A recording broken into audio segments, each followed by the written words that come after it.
சென்னை வந்த அவர் பல சோதனைகளை தாண்டிதான் அவரது திரைத்துறைக்கு வந்ததாகவும் சொல்லப்படுகிறது. அதே போல மோதிர கையால் குட்டுப்பட வேண்டும் என்பது போல பல திரைப்பட தயாரிப்பாளர்கள் உள்ளிட்ட பல்வேறு தயாரிப்பாளர்களிடம் பணியாற்றிய பெருமையும் அவருக்கு இருக்கிறது. சவுகார் ஜானகி படத்தில் நடிக்க வாய்ப்பு கிடைத்தது என்பது ஒரு மிகப்பெரிய ஒரு வரலாறாகவுமே இருக்கிறது. அதாவது அவருடைய முதல் படத்தில் 2500 சம்பளம் என்றும் சொல்லப்படுகிறது, ஒரு தகவலானது கிடைக்கப்படுகிறது. குடும்ப கஷ்டத்தில் இருந்த அவருடைய வாழ்க்கை என்பது அதன் பிறகு திரைத்துறைக்கு வந்த பிறகு ஒவ்வொன்றாக மாறி இருக்கிறது என்றுமே சொல்லப்படுகிறது. அவர் இந்த சவுகார் ஜானகியுடைய தனித்தன்மை சினிமா துறையில் பெரும் ஒரு பங்களிப்பை ஆற்றியிருக்கிறது என்று சொல்லலாம்.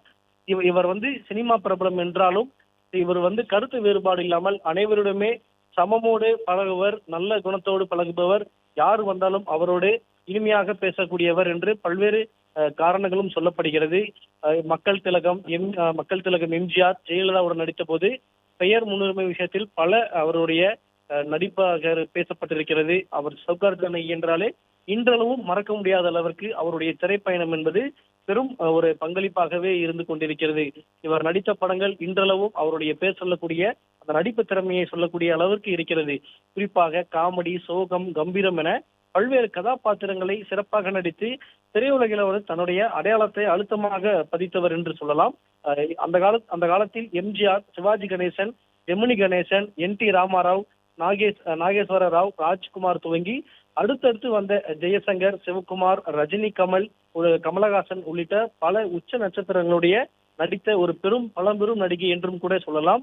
வயது காரணமாக சிறிய இடைவேளைக்கு பிறகுதான் ஒரு 2020ஆம் ஆண்டு வெளியான டிஸ்கோ திரைப்படம் மற்றும் கார்த்தி ஜோதிகா நடிப்பில் உருவான தம்பி படத்திலையுமே அவர் நடித்திருந்தார். அதாவது பல வருடங்களாக அவர் சினிமா துறையிலிருந்து ஒதுங்கி இருந்தாலும் 2020ஆம் ஆண்டு வெளியான பிஸ்கோத் மற்றும் தம்பி படத்தில் திரும்ப நடித்ததாக சொல்லப்படுகிறது.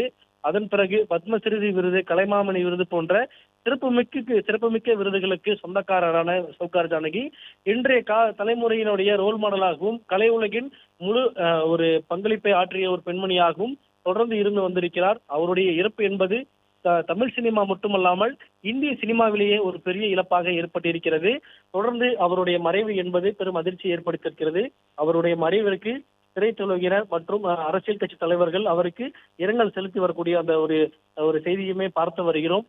இவர் தமிழ், தெலுங்கு, கன்னடம், மலையாளம் உள்ளிட்ட பல்வேறு மொழிகளில் நடித்து தனக்கென ஒரு தனி அடையாளத்தை பிடித்த சவுகார் ஜானகி அவர்கள் தனது 94வது வயதில் உடல்நலக் குறைவு காரணமாகவும் வயது மூப்பு காரணமாகவும் நீண்ட நாள் மருத்துவமனையில் அனுமதி செய்யப்பட்டிருந்த நிலையில் தற்பொழுது உயிரிழந்திருப்பதாக அவருடைய குடும்பத்தின் தரப்பிலானது இந்த செய்தியானது வந்திருப்பது ஒரு பெரிய அதிர்ச்சியாக ஏற்பட்டிருக்கிறது.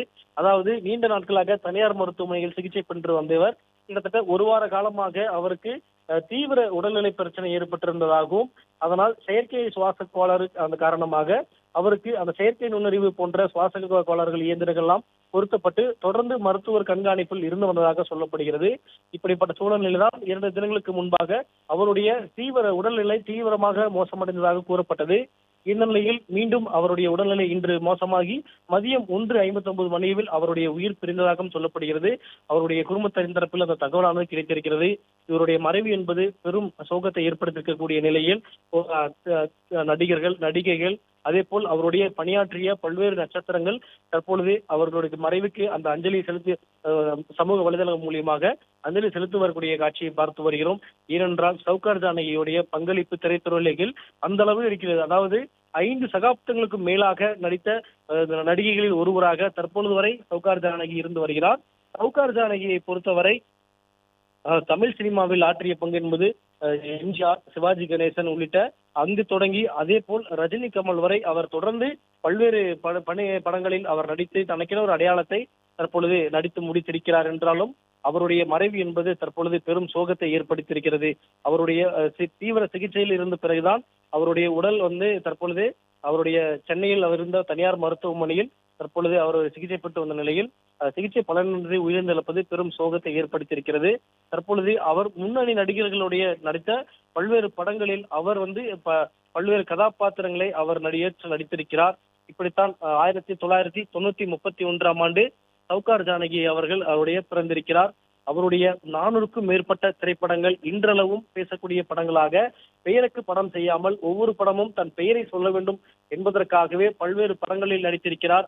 தமிழ், தெலுங்கு, மலையாளம், கன்னடம் உள்ளிட்ட அவருடைய சினிமா வாழ்க்கையில் பல்வேறு மொழிகளில் அவர் நடித்திருக்கிறார் என்பது குறிப்பிடத்தக்கது.